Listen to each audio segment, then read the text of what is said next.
Okey, kita kembali lagi kepada sesi kedua bersama TV Teh Tarik Podcast. So, seperti biasa saya akan ingatkanlah kepada penonton kita, jangan lupa like, jangan lupa share, jangan lupa komen dan juga jangan lupa subscribe. So, hari ini kita bawakan sebuah episod yang special. Kita podcastkan seorang tokoh negara, pemimpin Malaysia, bukan Serat Sabah, yang sudah yang berada di depan jaga beberapa kementerian di federal dan juga di state lah. Okay, jadi Datuk Seri, thank you so much lagi kerana sudi. I think we are the second podcast kan yang beruntung ni selepas keluar sekejap. Yeah, second. Jadi hari ini Datuk, kami mau mengambil peluang lah. Bukan juga mau bantai Datuk lah, tapi kita mau mendapatkan lebih input direct from you lah. Okay. So masa 2018 itu kan Datuk Seri merupakan Ketua Menteri Sabah. Then during that time, sebelum itu tahun 2017 kita punya GDP untuk negeri Sabah adalah 8.1%. Dan dia jatuh Datuk kepada 1.5% pada 2018 dan 0.7% pada 2019. Jadi pada ketika itu kan media ni dia punya cakap ada jahat sikit lah Datuk. Dia cakap macam tak pandai ni Datuk ni pimpin kerajaan ni. Dia tu belajar ekonomi tapi ekonomi kita jatuh Datuk. Jadi mungkin ini peluang lah untuk Datuk explain kepada kami dan juga kami punya penonton actually what happened during that time. What is your strategy? Apa Datuk punya plan? Kenapa dia jatuh and so on lah Datuk. Kita kena lihat dari segi keseluruhan, ya. Bolehlah kita sebutkan hari ini meningkat 1.3% contoh GDP yang ada. Tapi kita lupa bahawa masa itu kita berhadapan dengan krisis. Ya, bukan hanya perolehan kerajaan yang ada. Pasal kalau kita dalam satu negara, keyakinan change of government from PN 60 tahun tumbang oleh Pakatan Harapan dengan warisan, ya. Pasal kita sedar dan tahu bahawa kesan keyakinan bukan dalam, dari luar. Pasal tidak pernah berlaku barisan nasional tumbang 60 tahun, ya. One thing, that is where you can see that as a trading nation bukan mudah, ya. Lepas itu terbatas pula kewangan yang ada kepada negeri Sabah itu. Ya, pasal kita menuntut bagaimana langkah-langkah yang kita patut atasi. Lepas itu kena pula 19 itu COVID yang ada. Ya, yang kita hadapi pada peringkat itu membimbangkan kita. Ya, lockdown darurat declare. Ya, bagaimana keadaan ekonomi sudah pasti. Macam saya sebut, kapal terbang tidak boleh berjalan, supermarket tidak boleh dibuka. Siapa jalan-jalan di Kota Kinabalu kena tahan siasat. Tidak boleh. So, you can imagine. You cannot differentiate environment sana dengan environment. Unless dia punya dari segi all the variable yang persamaan dia ada. Sekarang ini kita tidak boleh persamakan pula dengan keadaan. Percayalah dengan saya, kesan ekonomi ini akan ada ini. Dari segi peperangan Iran ini. Ada dari segi income kita akan ada kesan dia walaupun mungkin tidak terasa sekarang ini. 2-3 tahun akan datang, implikasi is huge. Bayangkan macam di Amerika Syarikat, ekonomi yang begitu besar. Tapi bagaimana kita untuk memastikan pada hari ini manfaat dia ada dari pentadbiran yang dahulu itu. Ya, bila saya letak 5% sales tax kepada Petronas. Oh ya. Kan? Sekarang ini kerajaan negeri dapat berapa bilion? 2 bilion. Duit ada, masa itu saya tidak ada duit kan. Kita bergantung dengan hanya mungkin ada yang disebut pemberian khas. Sehingga saya tuntut itu bagi pemberian khas berlainan dengan 40%. Saya setujulah pasal dia yang pemberian khas. Sarawak dapat, kita dapat. Dari segi perlembagaan, dia boleh runding. Formulanya berlainan dengan 40%. 40% ini hak. Sabah ada, Sarawak tidak ada. Negeri lain tidak ada. Jadi keadaan ekonomi membimbangkan kita dari segi keuangan. Ya, jadi kita faham penurunan itu oleh kerana mungkin ada di antara pelabur-pelabur waktu 2018. Bukan hanya di Sabah, di banyak tempat yang ada juga berhadapan dengan keyakinan. The new government, is it okay or not? Are they working together with us or not? Kadang-kadang itu yang mengambil masa. Akan kita dapat menyusun langkah-langkah untuk membolehkan supaya kewangan ataupun GDP itu indeksnya itu. Ya, bukan semestinya oleh kena dalam keadaan waktu kita. Memang kita faham akan menurun. Pasal change of government is dead. Ya, and that is not so easy kita katakan. Ya, dari segi keadaan pelaburan yang mungkin musim pemerintahan Barisan Nasional mereka yakin bahawa datang. Tapi sekarang ni sudah datang. Kan? Okay. Jadi masa tu kan Datuk apa tu cakap-cakap di luar lah sana kan, you stop the export of balak so that you can produce something lah and goods lah di Sabah ni. Macam gitu kata Datuk ataupun Pasal itu di antara kesan dia. Pasal saya tahu dari segi jangka pendek ada kesan dia. Pasal apa? Hasil kita daripada ekspor kayu balak tu, pasal kita tidak ada income dari segi pengeluar. Tapi orang tidak nampak dari segi penjimatan dia. Ya, pasal bila kita keluarkan apa ini, kita beritahu jangan ekspor kayu balak, tapi kita kena susun atur industri-industri yang ada. Mereka cuba berharapan timba industri yang ada. Pasal itu banyak juga yang saya katakan mereka tidak sependapat dengan saya. Tapi saya jemput IKEA, CEO dia. Datang ke pejabat saya di Kota Kinabalu. IKEA ni satu GLC, apa kita katakan multinational company di peringkat antarabangsa. Dia keluarkan perabot. Jadi saya beritahu dengan dia, let's work together. I want you to get all the valuable good product wood, red seraya, hardwood yang ada di Sabah, kualiti dia cukup tinggi. Kalau buat perabot yang cukup cantik, tapi jangan kita berkongsi dengan hanya kilang perabot yang, bayangkanlah hari ini kita punya perabot datang dari China, tapi kayunya di kita punya kayu, begitu juga perabot daripada Jepun. Ya, tapi perabot itu kita tahu kita jual kayu sama orang RM100, kita beli perabot daripada orang RM1,000. Where's the value added there? Kalau kita, tapi kesan dia tu memang tidak boleh jangka pendek. Yalah, kalau jangka pendek 26 bulan manalah boleh saya lahirkan terus. Kesan dia cukup, kita tidak nampak. Tapi in long term, perabot kita boleh keluarkan. Kayu kayan yang ada kita boleh keluarkan. Bayangkan di Johor, di Singapura, dorang ada kilang-kilang, bisa melancong kilang perabot. Tapi kita ni pengeluar kayu balak yang paling besar. Dan kayunya cukup bermutu tinggi. Tapi kemana visi kita sebagai, visi ni kena long term, bukan short term. Rakyat kena faham, mungkin kesannya tidak terasa hari ini. Ya, tapi tempiasnya di masa akan datang cukup besar itu. That's why kalau kita nampak bukan setakat itu. Dari segi saya katakan tadi minyak, ya. Sebenarnya saya memang ada rancangan untuk membuat kilang contoh macam Tunggas di Sabah ni. Di Sarawak sudah ada, Petros itu memang ada. Kita memang sudah ada rancangan tu. Tapi 20 bulan macam mana saya boleh buat? Stesen minyak pun tidak ada. dah sempat untuk realisasikan lah. Stesen minyak yang ada, masakan. Yang sekarang ni ada pula stesen minyak, Petronas ada, tidak apa. Shell ada, Esso ada. Lepas itu ada lagi yang swasta, Borak nama dia. Di luar, masakan stesen minyak Sabah kita ada minyak ini.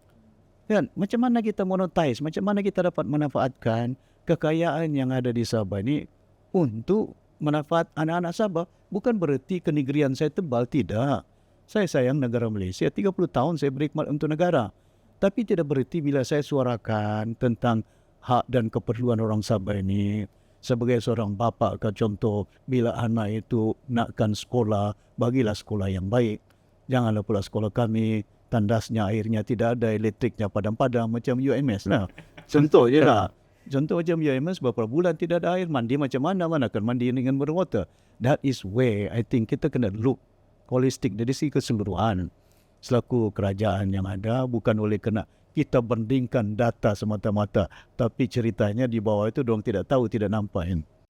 So mungkin kalau saya boleh chip in sini Datuk Seri, apa yang Datuk Seri cuba maksudkan di sini adalah you actually have the initiative to move our economy into the industry hiliran. So that's why lah sometimes kita punya GDP dia pick up the ups and down of our economic growth lah. So talking about the economy hiliran ni kan Datuk Seri, mungkin Datuk Seri boleh terangkan sedikit kenapa Sabah ni still depending on our commodities, our raw oil and gas, our raw timbers as you mentioned. So kenapa Sabah masih belum lagi mampu bergerak ke high-end manufacturing sector, dan apa inisiatif yang Datuk Seri pernah buat sebelum ni semasa Datuk Seri memegang tampuk? Kadang-kadang kita melihat dari segi kita mau duit cepat dapat. mudah dapat. Eksportlah CPO, Palm oil. eksportlah semua minyak yang ada, gas yang ada. Jangan buat kilang buat untung gas. Jangan buat untuk stesen minyak yang ada. Jangan buat kilang untuk jet fuel yang ada. Minyak untuk kapal terbang. Kenapa pula Singapura ada minyaknya untuk jet? Kan? Bukan ada minyak di Singapura tu. Betul tak? Jadi kenapa mereka boleh keluarkan? Masakan kita dah boleh berkongsikar kerjasama dengan mereka ataupun kita buat sendiri untuk bolehkan supaya banyaknya kapal mendarat, AirAsia, private airline, bukan main private jet banyak, dia perlu minyak. Di mana kita beli minyak ni? Dari luar. And ini yang saya lihat dari segi, it's boiled down into leadership. It's boiled down into government yang ada. Kalau benar bahawa kepimpinan yang ada mempunyai visi untuk membolehkan supaya kita kurangkan pergantungan kita dari segi keperluan yang kita katakan tidak akan lama kekayaan di bumi ini kita akan miliki. Mungkin dalam jangka masa 30 tahun, 40 tahun, reserve minyak kita akan ketandusan. Kita hanya berupaya, masa saya kita jadi kerajaan, Sabah merupakan keluar minyak yang terbesar di Malaysia. 37% datangnya dari Sabah. Sarawak nombor 2. Gas Sarawak nombor 1, kita nombor 2. Tapi kenapa kita tidak memanfaatkan itu? Going downstream hiliran. Contoh macam tadi kelapa sawit lah. Kan? Kelapa sawit ni banyak manfaat dia ni. Bukan hanya untuk kita katakan cooking oil, minyak masak. Boleh buat sabun, boleh buat liquid, macam-macam itu. Yang kita boleh, kalau kita pastikan, jangan hanya buat kilang. Kita buat kilang di mana pasaran dia. Macam contoh SFI. Ya, satu contoh SFI. Downstream. Pasal kita sudah tanam kayu di situ. Kayu apa yang ada di SFI ini? Di Sipitang. Kayu yang paling mahal. Eucalyptus, akasia. Untuk buat apa? Untuk kertas bernilai, untuk buat tissue paper. Jadi bila saya pergi China, kilang di situ itu tidak cukup. Bahan dia, raw material dia. Kan? Untuk kita untuk orang mengeluarkan 1 bilion lebih penduduk China yang perlukan bukan hanya tissue paper untuk muka, tissue paper untuk toilet, tissue paper untuk kitchen, tissue untuk cabinet paper, tissue untuk buku, berbagai-bagai yang ada. Surat khabar, berbagai-bagai tissue yang dikeluarkan oleh SFI yang kita boleh katakan hampir, saya ingat dalam 200,000 hektar tanah daripada 500,000 itu 700,000 hektar ditanam dengan akasia, eucalyptus yang ada. Pasal saya beritahu dengan pelabur China, saya tidak mau ekspor kayu sama dorang. Joint venture. Kamu betul Sabah, pasal syarikat ini sudah dimiliki oleh bank. Bukan milik Sabah lagi ni. SFI ini. Sekarang ini menjadi bankers punya dia di bawah, pasal hutang banyak, berbilion, tidak mampu dibayar. Saya beritahu dengan pelabur, Sabah tidak ada shares now. Cuma ada dari segi golden share, mana Ketua Menteri tidak boleh, selagi Ketua Menteri tidak sign, tidak satu pokok kayu boleh ditebang di Sabah ini. Itu undang-undang. Kita punya enactment yang ada. Jadi saya gunakan itu, saya begitu, fair enough, let's have a joint venture. You settle the debts, berapa bilion kau bayar dari bank, SFI ini, lepas itu kau pegang 70%, pasal sekarang sudah 100% milik bank. Kau bayar hutang, kau pegang 70%, bagi dengan Sabah 30% shares. Tapi saya tidak mau bayar duit. Bagi percuma. Ya, pasal saya punya tanda tangan, selagi saya tidak turunkan, kau tidak boleh potong kayu. Dia tahu pasaran dia, untung dia cukup banyak, berbilion.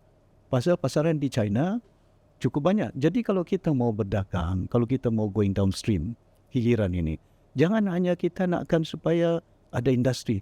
Tapi ke mana dikeluarkan ini? Adakah purchasing power orang Sabah mampu?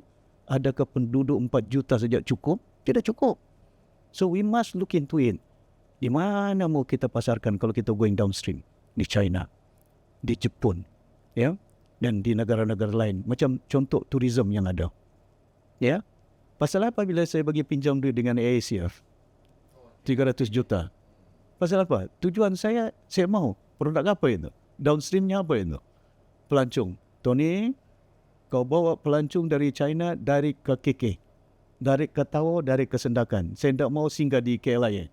Singgah di KLIA, dia turun di KLIA, di KK, di KL. Saya mau direct dari China, Shanghai, Beijing, dari Indonesia, dari Australia, bawa mereka ke Sabah pelancong. Jadi pelancong ni apa yang kita manfaat dia? 300 juta saya bagi pinjam, sudah habis bayaran itu. Jadi apa kesan dia? Kesannya kita nampak downstream yang ada. Pelancong makan ikan, pelancong makan sayur. Dorang perlukan kenderaan. Kereta siapa yang dorang pakai?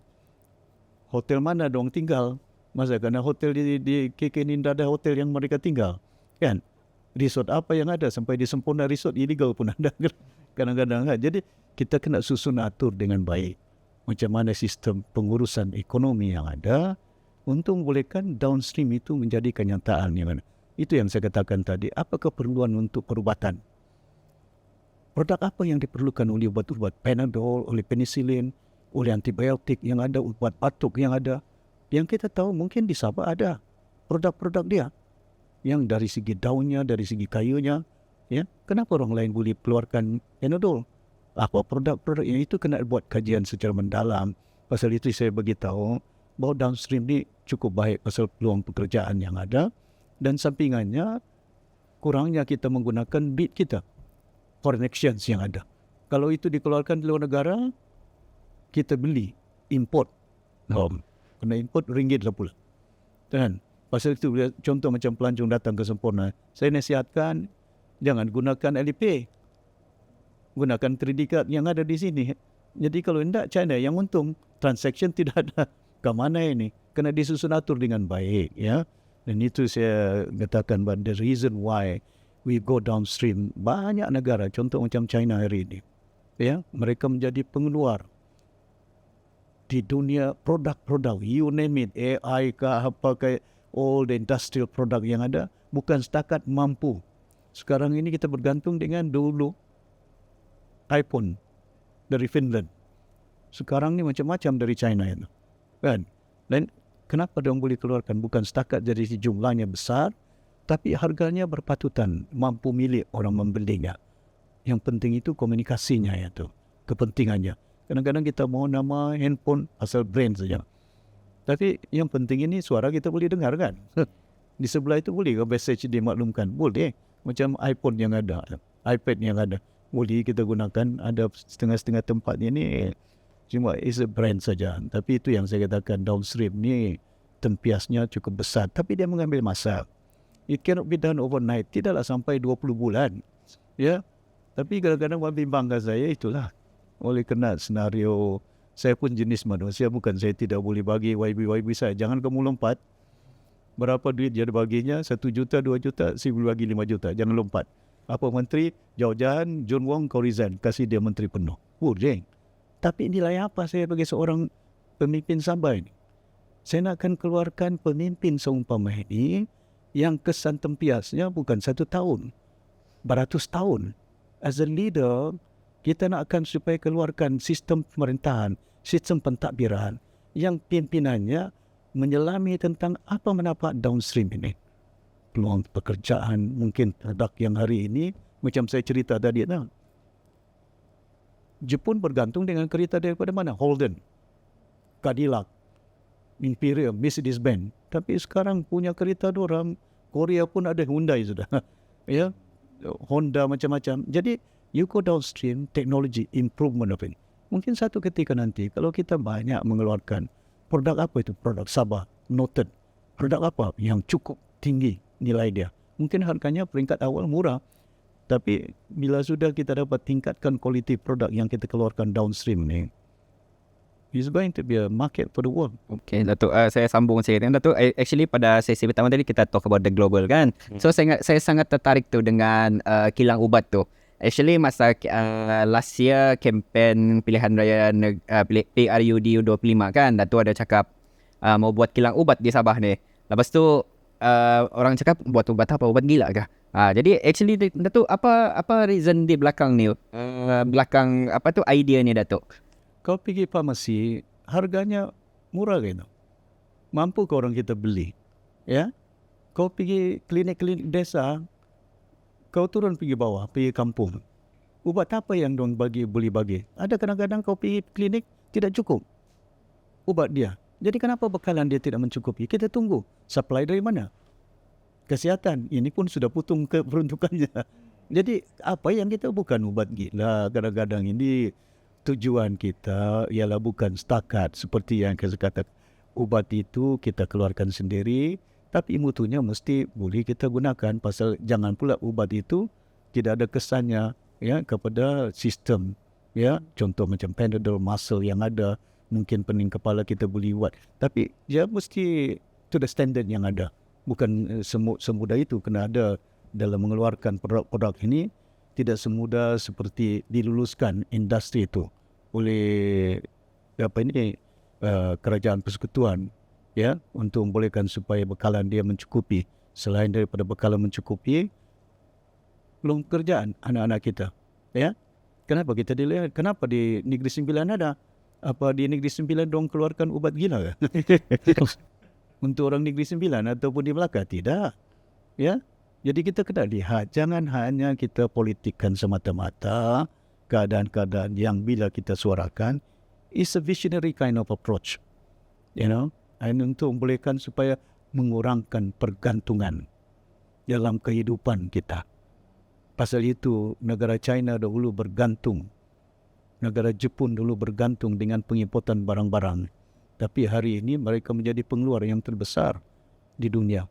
Hari ini, kita pula bergantung dengan minyak. Barulah bicara tentang kelapa sawit kita mesti keluarkan menjadi salah satu sumber minyak yang boleh generate. Sudah ada. Di Sarawak buat kajian dahulu ada buat kajian apa dia? Hidrogen. Ya, yang kadang-kadang ada teknologi. Biodiesel. Biodiesel itu kadang-kadang saya lama sudah biodiesel masih saya kerajaan di persekutuan. Tapi how sure you are, ya, you want to do it immediately or you want to prolong that? Pasal itu akan meletakkan kita bergantung dengan minyak. Dan ini kesan dia. Ya, kalau kita tidak ada keperbagaian dari segi pergantungan kita keperluan yang kita nakkan. Contoh ada yang dulu-dulu aja apa yang kita nakkan untuk makan ini? Ayam, protein ni. Selain daripada ayam, protein apa yang kita boleh makan? Kan? Macam-macam sekarang ni, omega lah, salmon lah, itulah, telur lah, kadang-kadang kan dinasihatkan oleh kenapa? Kena menyelami sistem apa itu? Sistem kesihatan.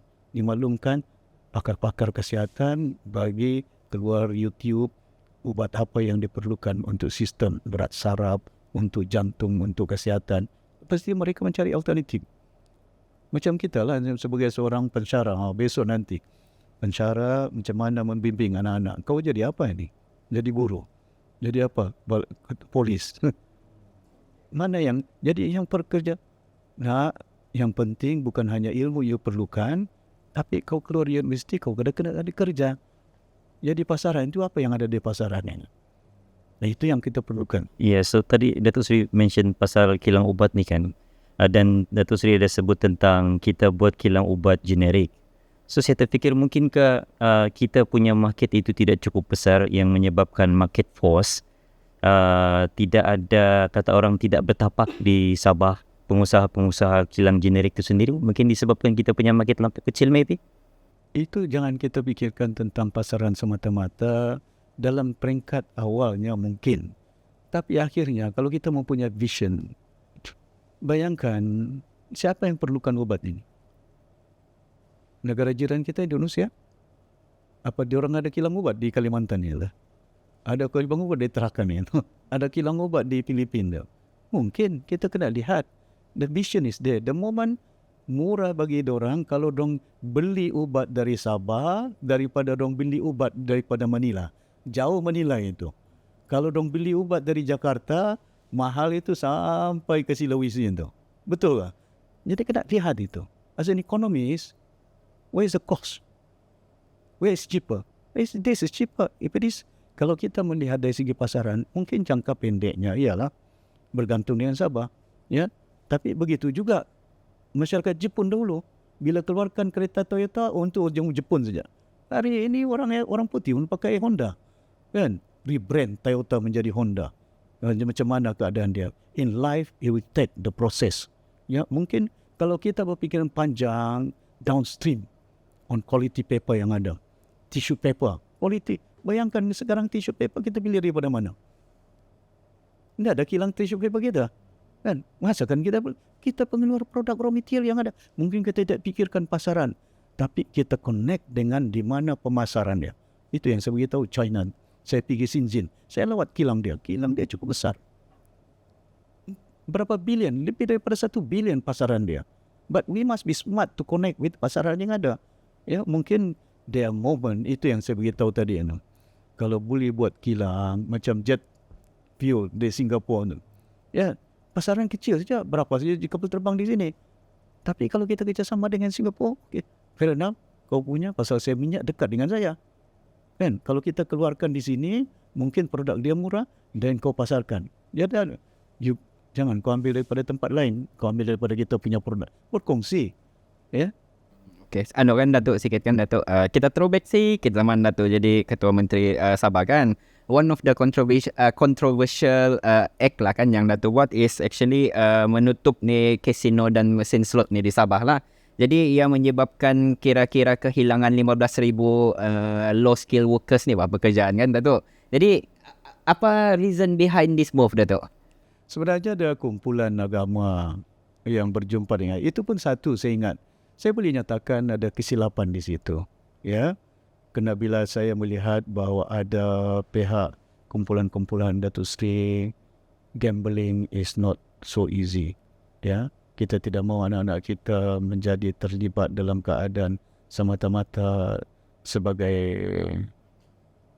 menunggu kan. Dia ekor-ekor dari pagi sampai ke petang kan. Cuma saya maklumkan dengan mereka ada setengah-setengah aja. Itu pun bukan semuanya. Ya, yang loteri itu cabutan kita tidak haramkan itu. Ada setengah-setengah yang kita katakan kurangkan dulu, ya. Ya, tapi saya faham, saya tahu ada kesan dia. Ya, tidaklah kepada industri. Sama ada peluang pekerjaan itu saya akui bahawa itu sedikit sebanyak menganggurkan ya anak-anak kita. Cuma saya tidak mahu nanti kesan itu saya mendengar. I listen to everyone. Jadi beberapa kumpulan ya dari segi agama itu, agama ini dan mereka berjumpa Datuk Seri. Apa masalah dia? Ialah saya punya suami ni tapi tidak mau sebutlah nama pegawai kerajaan. Datuk Seri gajinya macam begitu. Lepas itu bila saya dengar cadangan orang kumpulan-kumpulan ni saya akan selidik. Lepas itu dan I siasat. Betul ke ada pegawai kerajaan? Ke mana dong? Dong main golf. Kan? Lepas itu ada yang judi-judi itu kan. Jadi bila berjudi gaji 3,000 tapi duit itu tidak masuk ke rumah dapur. Itu di antara faktor yang saya tahu. Tapi bagi saya itu satu saya ingat kesilapan kita juga. Saya akui kalau kita buat satu perkara yang mungkin tidak perlu kita lakukan di masa akan datang, kita boleh ubah. Bukan kita tidak boleh berubah. Cuma kadang-kadang bagaimana menangani masalah. Kadang-kadang banyak orang-orang yang anak-anak sekolah dia tidak terbayar, isteri dia makan, kadang-kadang dapur pun tidak penuh dengan keperluan. Sebab duit pergi berjudi. Lepas tu berhutang lagi sama Along begitu. Ya, betul. Ada slot machine paling banyak tu. Bayangkan, saya tidak mau sebutlah nama dalam UMNO punya. saya dulu banyak lah ini. Kerana slot machine kadang-kadang tidak cukup duit kan. I said, my God, where the money goes? Ya, jadi macam mana kita menangani dia ni? Ya, itu di antara perkara. Tapi bagi saya, kita boleh ubah cara kita, pendekatan kita. Mungkin kita buat kesilapan, kita boleh perbetulkan di masa akan datang. Ya. So kenapa Datuk Seri yang itu kan dia dibuat secara immediate, dia tidak macam let's say announce dulu, bagi tempoh buffer dalam 1 tahun before you implement the action. Pasal kesan sosial dia itu ya, dari segi keadaan ya, mungkin saya waktu itu berpegang dengan niat yang ikhlas ya, sebagai seorang insan ya, kerana saya pun ingin melihat anak-anak Sabah ini dan saya tidak mahu Sabah ini menjadi, pasal saya dengar bunyi-bunyi dong mau buat kasino di di Sabah kan, ada suara. Jadi saya mau, that's one of the reason why ya. Tapi itu satu kesilapan yang saya akui. Saya tidak boleh nafikan bahawa sedikit sebanyak bagaimana kepentingan peluang pekerjaan, tapi dengan niat yang baik ya, saya tidak mahu nanti tempiasnya itu kepada amalan yang kita katakan banyak orang kecundang oleh kena kesan-kesan keluarga yang ada, ya. True. Yeah. So mungkin Dato' Sri kalau kita boleh beralih. Itu tidak nampak. Itu kadang-kadang dah main golf tu ada yang tu. Oh ya. Tapi itu kan judi, tapi yang golf bersaing dengan Betting, siapa. Bayangkan daripada pagi sampai ke petang, siapa yang bola masuk dalam lubang tu, dia dapat berapa ribu. Yang mampu itu yang menang okey lah, tapi yang kalah itu mana duit dia dapat. Tapi kalau duit nak masuk ke dapur tu memang Yeah. unacceptable lah. True. So Dato' Sri, mungkin kalau kita boleh masuk ke soalan yang seterusnya ni berkaitan tentang kemiskinan, sebab ialah Sabah ni dia antara negeri yang sangat rampant dengan isu kemiskinan ni. Dari segi kadar pun statistik, kita antara negeri yang mana jumlah penduduk miskinnya itu terlalu tinggi lah. So kalau berdasarkan pandangan Dato' Sri lah kan, kalau kita bercakap tentang dasar ni, apa sebenarnya dasar yang paling sesuai ataupun mungkin komprehensif lah untuk membantu kita punya penduduk di Sabah dalam kalangan yang miskin ini, supaya dia boleh menjana pendapatan dia sendiri, supaya dia dapat keluar daripada kepompong masalah tu. Banyak sebenarnya, bukan hanya dari segi downstream yang saya katakan tadi, itu peluang pekerjaan industri yang ada. Kita kurang industri, kita kurang, saya katakan. Tapi di antara faktor, bayangkan tahun ini saja, belanjawan negeri Sabah 6.4 bilion. Ya betul.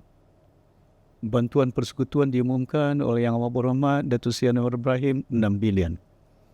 Tahun lalu 6 bilion. Lepas tu persekutuan 5.6 bilion. Lebih daripada 10 bilion. Kemana duit ini? Kan?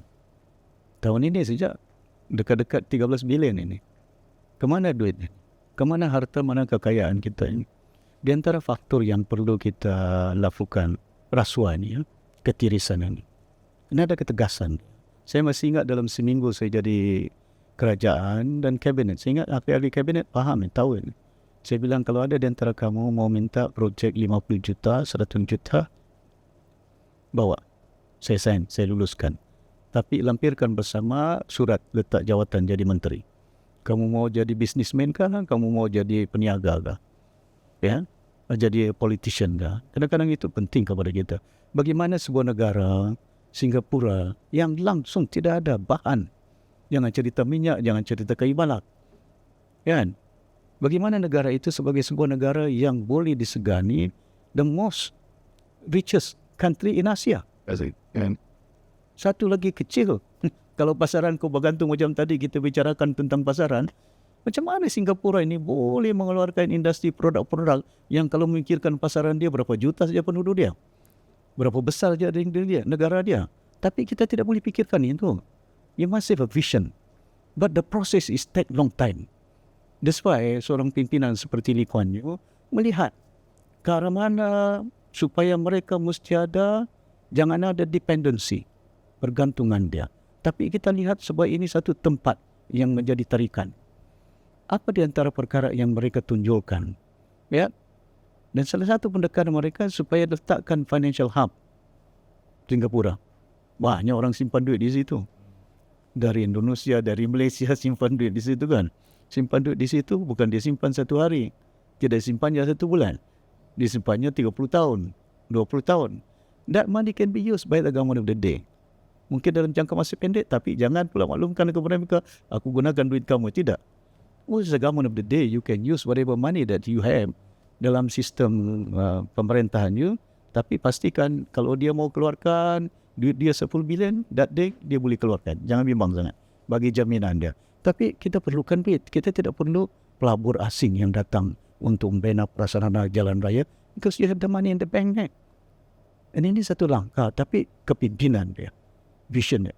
Saya katakan bahawa kita tidak boleh salahkan Semenanjung semata-mata. Dari segi keadaan kita yang begini, prasarana cukup buruk, kemudahan asas yang tidak baik, ya, kita juga selaku pemimpin yang harus melihat apa sebenarnya keutamaan rakyat yang perlukan ini, ya, dan duit yang perlu kita mendapat. Masa COVID datang, kita ada 5 bilion duit kita, ya, dalam belanjawan kita, 5 bilion di situ. Tapi apa keutamaan saya? Saya mahukan supaya buat industri kan? Atau saya mau beli ubat, saya mau beli emas, As a leader, you know where the priorities is. Keutamaan dia. Itu yang saya katakan. Jangan tunggu sampai kita bergantung untuk beli ubat. Buatlah kilang perubatan, buatlah kilang perabot. Pasal kayu ada. Jangan tunggu nanti kayu langsung tidak ada. Bayangkan di Sipitang bukan lagi kayu hilang. Aku dengar besinya pun hilang. Kilang-kilang itu ke mana ini? Dari segi, yang saya boleh nyatakan bahawa di antara pimpinan, beliau Tan Sri Haris Saleh itu seorang ada yang vision dia. Ada telah meletakkan Bumi Sabah di landasan yang industrialized. Ada Sabah Gas, ada Sabah Energy, ada di perkapalan. Sudah lama ini. Bayangkan kita menjadi negeri yang cukup maju tahun 80. Bayangkan keadaan dia. Jadi saya nampak that's why it's important dari segi kita untuk membasmi kemiskinan ini, selain daripada langkah-langkah kalau kita detail out mungkin 1 jam tidak cukup. Dari segi macam mana keluarkan banyak makanan-makanan, dari segi kalau kau pergi ke Ningau, kalau kau pergi ke Lahad Datu, pergi Tawau, pergi Sempurna, pergi mana kawasan, tanah subur, volcanic soil. Ya, tapi kadang-kadang orang dia gemar membeli sayur di pasar. Walhal di rumahnya boleh ditanamnya sayur. Macam di rumah saya ni, kita ada tanam cili di sini ni. Kalau beli cili kan, di kedai tu RM5 satu. Mahal sudah cili sekarang ya. Kan? Jadi kadang-kadang ke mana itu? Ya, dulu musim saya sekolah, saya balik dari London tu, lepas itu saya pergi di Sempurna itu tanam sayur. Lepas itu tanam sayur, saya minta supaya keluarga ni pergi pasar jual sayur. Ya, kita ada sayur di sini, jadi kita kena sikit income, jangan malu. Untuk kita menjadi seorang insan, mencari nafkah dengan secara halal itu, jangan ada sifat-sifat malu kita. Oleh kerana ini perbuatan yang mulia.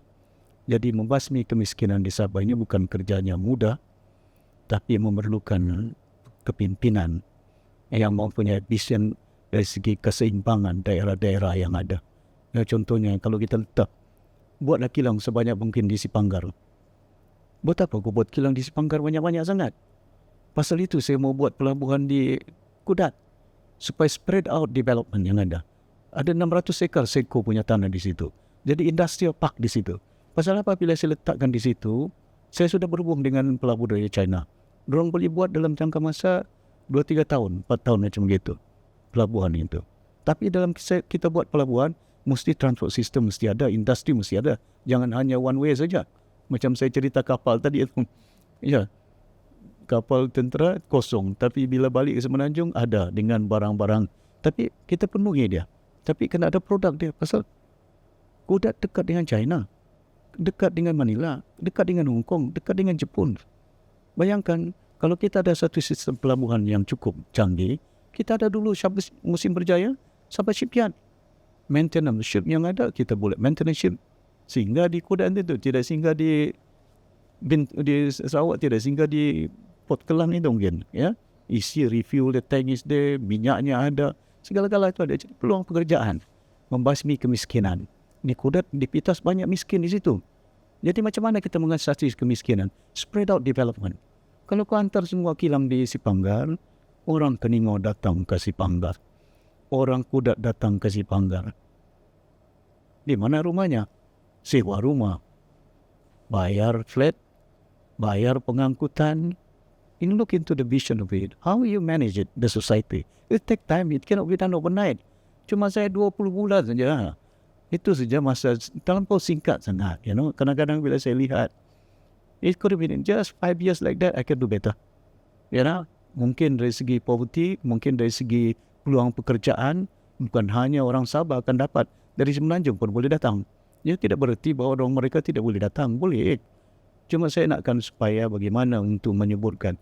Bayangkan, kalau bekas Labuan Financial Hub ni dapat kita majukan, besok nanti capital Jakarta berpindah ke Kalimantan, orang tidak simpan duit di Singapura, jauh itu. 2 jam, 3 jam ini. Mereka simpan di Labuan. Pasal itu saya maklumkan dengan Tun, masa saya Ketua Menteri. Pastikan Labuan ini bukan hanya dari segi keadaan yang berlaku. Must have a financial hub. Simpanan bank di situ, simpanan di sini. Upgrade. Tapi sampai sekarang, kadang-kadang membimbangkan saya ke mana. Kalau Sabah ini maju, negara Malaysia mendapat manfaat. Kalau pelancong datang dari China ke Sempurna, datang ke Sabah, yang untung bukan orang Sempurna. Cukai ada, minyak ada, MAB ada, untung daripada negara akan mendapat manfaat dia. You know, the implication is there. Tapi kita tidak melihat keadaan itu berlaku. Ya, jadi ini yang saya bagi gambaran bahawa dari segi kemiskinan kita perlukan downstream banyak peluang pekerjaan. Ya, dan di samping itu banyak negara walaupun harga minyak meningkat tapi mampu membeli. Switzerland, Finland, Singapura. Kenapa? Pasal purchasing power dia ada. Ya? Kalau kita lihat di Sabah ini, jangan cerita orang yang tidak ada kerja, tidak ada cukup duit. Yang ada kerja pun ada yang sebut ada YB tidak cukup makan. Jadi kalau YB pun tidak cukup makan, apalagi rakyat yang tidak ada kerja ini. Kan? Bayangkan keadaan itu. How do you do that? So, you can increase the salary, tapi adjustment. Ini panjang ceritanya. Ya, kalau nak jelaskan how do you do that, ya, it must be affordable. Kita tidak boleh pula increase the salary, kilang tu mati. Macam mana cost dia. Ya, tapi how you reduce cost? Kurangkan tax dia, kurangkan bil elektrik dia, kurangkan dia punya harga diesel dia. Kadang-kadang kita tengok industrial park di situ. Dalam keadaan sekarang ni, kalau contohnya macam airline, suspend. Jangan cukai dari segi landing right dia. Jangan cukai dari segi mau bridge, mau bayar MAB bayarkan. Itu sekurang-kurang dalam jangka masa pendek, 6 bulan ke. Ya, bukan sepanjang tahun, tidak. Supaya jangan ada pembayaran. Kita kurangkan tax sementara aja. Ya, untuk membolehkan supaya mengurangkan bebanan. Tapi kerajaan perlu ada income. Itu yang kadang-kadang ada sektor yang pula yang cukup penting. Kalau tidak kita atasinya, tidak jelaskan macam mana income negara kita dapat kita tingkatkan. Nanti besok pegawai kerajaan pun tidak ada gaji. Ya, bayar hutang pun banyak. Sekarang ni berapa bilion hutang mau dibayar. Dalam setahun kita bayar hutang dekat 50 bilion. Almost every year. Only interest kan? Ya, itu every year. Hutang itu bukannya 50 bilion masuk Sabah. Mewah kita. Mewah kita. True. Jadi itu saja geng. Okay, I mean I clear sudah actually what is your vision and mission during your tenure lah as a chief minister lah. Dan clear lah sudah. Sebelum ni kan kita belum tidak idea kenapa Datuk Seri Chief Minister buat beginilah. So at least I heard directly from you and dapat tu info dengan yang dapat penjelasan lah. Okay. Masih lagi nervous Okay. Jadi mungkin lagipun kalau ada kesilapan kita boleh perbetulkan di masa akan datang lah. Ya, tidak jadi masalah. Kalau sekiranya rakyat tidak maukan lesen judi, tidak ada masalah dengan kita. Ya. Ya, okay. Jadi Datuk Seri, mungkin kita sudah sampai di penghujung episod kan. Jadi mungkin ialah belum ada rezeki lagi untuk Datuk Seri kembali semula ke PPNS tu. Jadi mungkin kita mau dengar jugalah apa impian dari Datuk Seri daripada sudut ekonomi lah untuk negeri Sabah ni. Well, kita melihat bahawa seperti yang saya katakan, Sabah ni mempunyai potensi cukup baik. Dan kena disusun atur.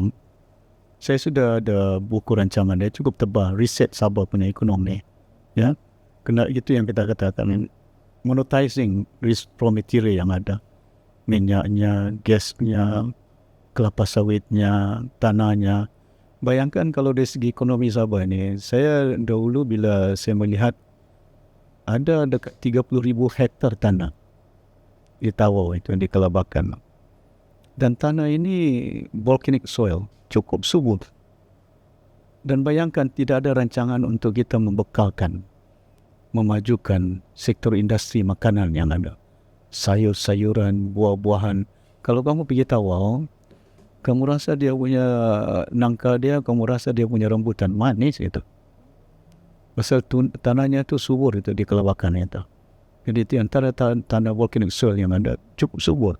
Jadi kenapa kita tidak melakukan sesuatu yang kita katakan boleh meletakkan bukan hanya mencukupi makanan, food security yang ada di Sabah untuk negara Malaysia, bahkan juga untuk kita ekspor ke luar negara yang ada. Jepun bukan ada tanah banyak. Hong Kong tidak ada tanah, Singapura tidak ada tanah. Untuk mereka majukan food security yang ada. Dan ini kelebihan dia. Contoh macam kita di Sabah, ikan, banyak ikan dia, lobsternya, udangnya, sehingga masa dulu pun saya panggil pelabur daripada Amerika. Ya, waktu itu Datuk Najib jadi Perdana Menteri, dia tahu itu. Tapi syarikat itu saya dengar bankrupt. Kita mau buat di Kunak, di Datuk, pasal di antara lautan air yang cukup jernih, tidak ada industri, tidak ada kekotoran di kawasan itu. Pasal itu tanam mutiara di situ kan, menternak mutiara di dekat Sempurna, dekat Kunak, ada menjadi itu mutiara dia, cantik mutiara dia, pasal jernih air dia. Jadi situ lobster yang kita boleh bangunkan, majukan dari segi makanan yang ada. Ini keperluan. Saya ingat dalam jangka masa panjang, whatever it is, food security is going to be very important for any people, any nation in the world. Ya, karena berhadapan dengan masalah contohnya yang sekarang, peperangan dengan Iran ini, kita tahu peperangan ini bukan hanya tentang minyak, tapi Amerika juga mau menjual dia punya peralatan senjata dia. Selain daripada kuasa dia mau tunjukkan dia berkuasa, orang bilang fighting for hegemony. Jadi ini yang kadang-kadang orang tidak nampak dari segi itu. Dia boleh ambil takluli Presiden Venezuela, tumbangkan dia seorang presiden, masuk dalam penjara Amerika. Jadi mungkin harapan dia di Israel, di Iran ini boleh buat dalam 1 minggu. Tapi berlainan. Jadi kadang-kadang ini akan berlaku kesannya itu dari segi makanan, kesannya itu dari segi ekonomi negara-negara tertentu. Tapi saya melihat bahawa there must be holistic dari segi kepimpinan, contohnya dari segi pengurusan kewangan. Hari ini, tahun ini 6 bilion lebih belanjawan negeri. 6 bilion lebih daripada federal. Tidak masuk lagi sales tax yang saya letakkan 2 bilion lebih tu. Hasil-hasil lain itu. Lagi saya kita nampak dari segi itu, kemana duit ini digunakan untuk menyuburkan supaya sistem ekonomi yang ada berjalan lancar. Ya, ikan dibawa ke dari Sendakan ke Kota Kinabalu. Ya, ataupun daripada Kudat jalan raya bagaimana? Ya, sudah sampai ketika dia, kalau di Semenanjung boleh ada kereta api, sistem pengangkutan. Jangan bergantung untuk bas-bas, untuk penumpang ada, tapi keperluan. Pasal kalau kita gunakan kereta api, tidak ada jam. Ya, betul. Lancar saya perjalanan. Kosnya tidak tinggi. Maintenance road tidak perlu. Pasal kereta api kau muatlah berapa tan. Berat macam mana pun tidak perlu kau maintain jalan raya. Tapi kalau kau gunakan jalan raya, kalau tebal macam kayu balak, itu yang dikelabakan banyak rosak jalan raya. Pasal muatan itu cukup berat. Muatan apa itu? Bukan barangan makanan, kayu balak. Jadi itu yang kadang-kadang kemana manfaat ini yang diberikan kepada rakyat Sabah ini. Tapi dalam pada itu, saya yakin bahawa dalam rancangan-rancangan yang ada, perlu susun atur. Ya. Saya pun sudah cadangkan di Dewan Undangan Negeri. Kadang-kadang kita ini pembangkang tapi konstruktif. Bukanlah kritikal sangat dari segi keadaan dia. Di samping itu kita nasihatkan. Kan? Kita bagi pandangan. Kalau bekas saya gunakan pengalaman saya 30 tahun di Parlimen, saya kerjakan, boleh saya kerjakan orang di Dewan itu. Betul, asyik jawapan bertulis saja. Kenapa kau tulis saja jawapanmu ini? Kenapa tidak guys tahu di sekarang supaya orang dengar? Bertulis pun kadang-kadang kalau dia tulis saya yang tahu. Nanti saya sebarkan pula, kena disebarkan di media sosial, tidak bagus kan? Jadi kadang-kadang kemana? Di situ ruang suara rakyat boleh didengar. Begitu juga suara rakyat, macam mana mengatasi suara rakyat di Dewan itu. Ya? Dan ini penting kepada kita dari segi membangkitkan keadaan Sabah sebagai sebuah bumi yang kaya. It's a resourceful. Tourism punya cantik Sabah ini. Minyak punya banyak minyak ini. Gas punya banyak minyak ini. Kayu balak jangan cerita. Emas pun boleh jangan cerita. Pasal itu bila saya tengok, kenapa lagi Dubai tidak ada mengeluarkan emas? Sekarang Dubai ini menjadi pusat pengeluaran anting-anting, ranting, cincin. Sebaiknya. Kenapa kita tidak boleh buat di Sabah? Senang kita ada emas ini. Mungkin kita boleh mengeluarkan cantik, tapi panggillah daripada Paris ke, daripada France ke, bergabung sama orang, joint venture, pengeluar kilang emas. Ini kita tidak jual, tidak tahu. Emas boleh dijumpai di lapangan terbang Tawau. Dalam berita lah, bukan saya cerita. Dalam berita, tapi tidak tahu sampai ke mana sudah emas ini. Kan? Ada dalam berita kan keluar. Bila tu saya lupa sudah. Tapi kadang-kadang ini bukanlah kita maklumat yang tidak ni, tapi yang penting kepada kita pengurusan ekonomi, kalau kita susun atur yang ada, but look into the resource pool lah. Monetizing go downstream yang ada, bagi peluang pekerjaan anak-anak kita. So Datuk Seri, kalau mungkin kita boleh bercakap serba sedikitlah tentang, I think satu benda yang sangat hype sekarang ni adalah berkenaan tentang 40% ni lah. So mungkin Datuk Seri ada mau chip in di sana lah tentang 40% ni. Sebenarnya kalau kita lihat, ini nation building, pembinaan sebuah negara. Macam mana negara ini boleh dijadikan Malaysia? Di antara faktor yang mengikat kita sebagai rakyat setuju untuk membentuk negara Malaysia, perjanjian 63. Apa dijanjikan itu? Tahun 60-an itu dirunding. Berapa tahun dirunding itu? Sampai 63 baru selesai. Dan antaranya perjanjian yang dikatakan bahawa di Sabah ini tuan yang terutama, yang di-Pertuan Negara. Bukan negeri kan? Bukan negeri. Pasal dalam perlembagaan Malaysia, Sabah bukan negeri macam negeri-negeri lain. Dia wilayah. Pasal itu waktu itu di-Pertuan Negara Tun Pangeran Rafai. Kan? Bukan di-Pertuan Negeri. Waktu itulah. Dan lepas itu jadi bukan besar sangat. Jadi kita boleh tukar negeri, tidak jadi masalah. Macam juga speaker cakap sekarang ni bukan Dewan Negeri, Dewan Undangan Sabah. Kan? Pasal ada perubahan-perubahan. Pasal itu yang mengikat kita. Sabah sebagai wilayah, Sarawak sebagai wilayah, Semenanjung sebagai satu wilayah. Dia namakan Tanah Melayu waktu itu. Ya, pasal itu sensitiviti orang Melayu di Semenanjung berlainan. Di Sabah dan Sarawak, kena faham dia sebenarnya sensitiviti dia tu. Pasal dulu digelar sebagai Tanah Melayu. Ya, Tanah Semenanjung. Jadi tapi oleh kerana kita di Sabah pula sensitiviti dia, hak kita. Jangan pula bila menuntut hak 40% ini, seakan-akan diorang tidak faham apa membina negara ini. Suntuk nurani rakyat yang ada. Dan perlembagaan itu paling penting. Dalam segi Tuan Supian pernah membuat buku, ya, ketua hakim negara dahulu, dia katakan the supreme in Malaysia is the constitution. Jadi kalau perlembagaan ini supreme, perlembagaan itu perlu dihormati. Ya, diminta kita baru-baru ini Dewan Undangan Negeri speaker bilang kita sumpah rukun negara, keluhuran perlembagaan. Jadi keluhuran perlembagaan, apa dalam perlembagaan jelasnya situ? 40% ni lain.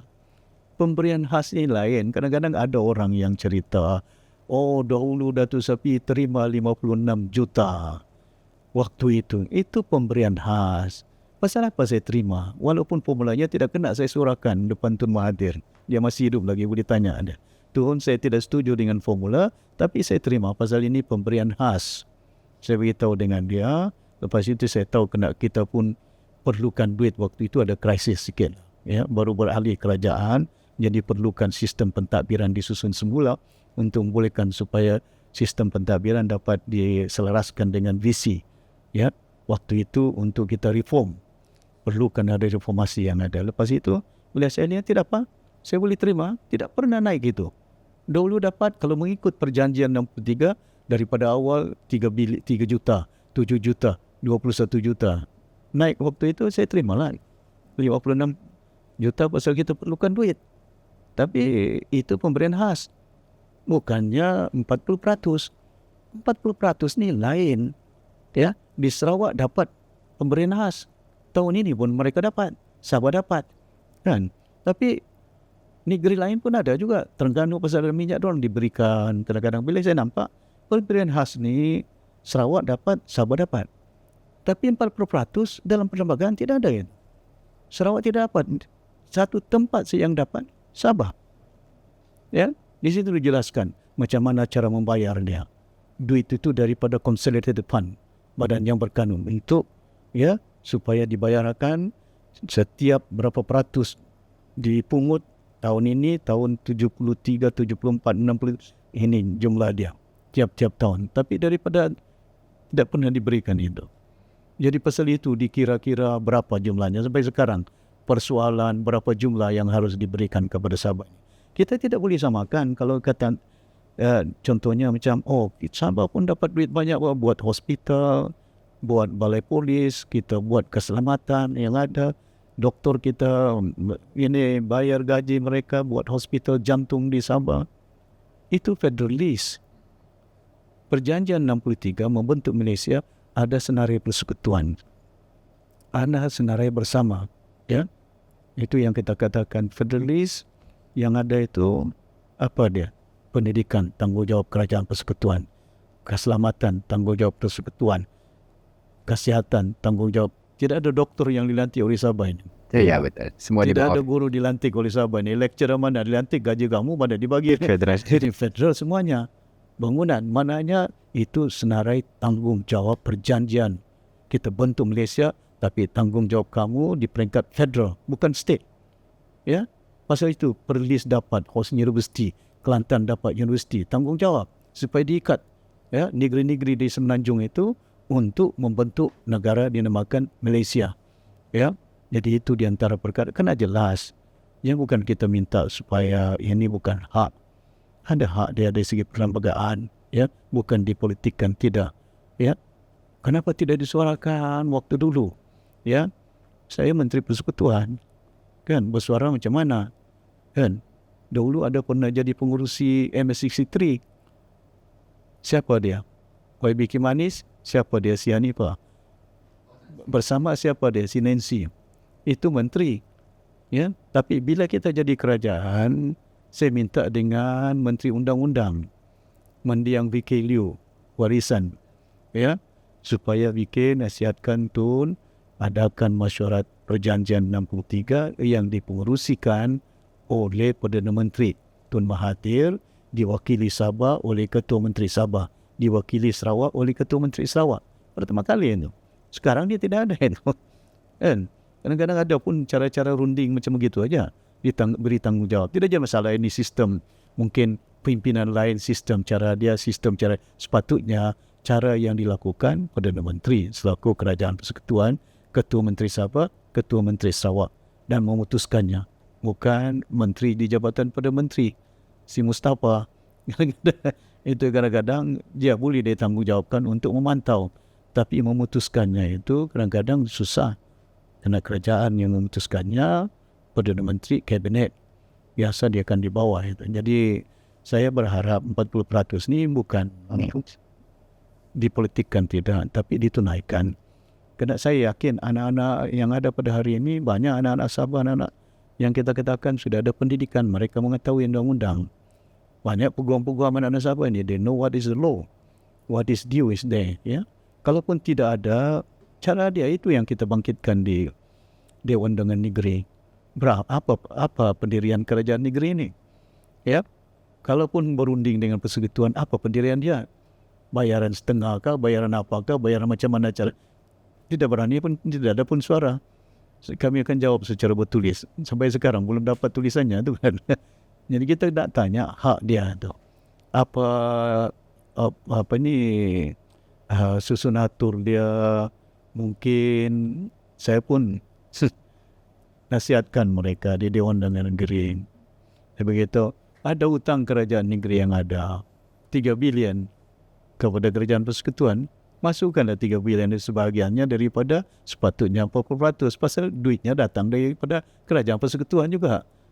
Tapi kalau mengikut formula yang ada ni, it must come from consolidated fund. Tapi itu pun duit yang ada, consolidated fund yang ada. Masakan tidak boleh meringankan bebanan, kan? Kita tambahlah dari segi untuk bagi pandangan, walaupun mungkin pandangannya tidak diterima ataupun, tapi kita bagi cadangan untuk bagaimana mengatasi masalah ini, ya. Itu dia very clear vision. Datuk Seri mulakan dia punya impian dengan food security, apa sudah tadi itu industrialization dan of course 40% lah. So itu saja untuk episod kali ini lah. So kami sangat bersyukur lah dan sangat-sangat berterima kasih kepada Datuk Seri Panglima Shafie bin Apdal kerana sudi hadir ke podcast kami yang dah lah seberapa ni memberi pandangan berkenaan Sabah, Malaysia dan juga global dari sudut ekonomi. Jadi terima kasih sekali Datuk Seri kerana sudi hadir dan apa sudah lagi tahu lagi? Jangan lupa Jangan lupa like, jangan lupa share, jangan lupa komen dan jangan lupa subscribe dan kita doakan Datuk Seri dikurniakan kesihatan. Selepas ni ada sitting parlimen lagi kan, membawa lagi suara-suara rakyat berkenaan beberapa isu dan seterusnya lah. Okay. Terima kasih lagi sekali Datuk Seri dan kepada mereka di luar sana, terima kasih. Dan saya juga ingin mengucapkan jutaan terima kasih di atas ruang yang membolehkan saya sedikit sebanyak menyuarakan suara yang ada rakyat dan kalau ada kesilapan saya mungkin dalam penyampaian saya, maafkan saya dengan niat yang baik. Bagaimana kita membentuk sebuah negara di samping itu untuk membela masa depan rakyat yang ada. Kerana kita sedar dan tahu kita tidak kekal di muka bumi ini. Tapi apa yang kita nakkan masa depan generasi yang akan datang, kehidupan mereka jauh lebih baik daripada apa yang kita nikmati pada hari ini. Begitu juga dalam keadaan pembentukan sebuah negara. Supaya ikatan nurani di antara rakyat ini dapat kita mantapkan sebaik mungkin. Bukan ada niat kita untuk pecah belah sana, tidak. Tapi oleh kerana nation building ni cukup penting kepada kita. Banyak tamadun, banyak negara yang berpecah di rahsia oleh kerana perbelahan dari segi keadaan. Kita kena belajar dari kesilapan-kesilapan orang lain, bukan hanya kesilapan kita untuk membina masa depan anak-anak yang. Terima kasih banyak. Thank you. Untuk Sabah yang lebih gemilang dan lebih baik. Okay. Jumpa lagi. Terima kasih.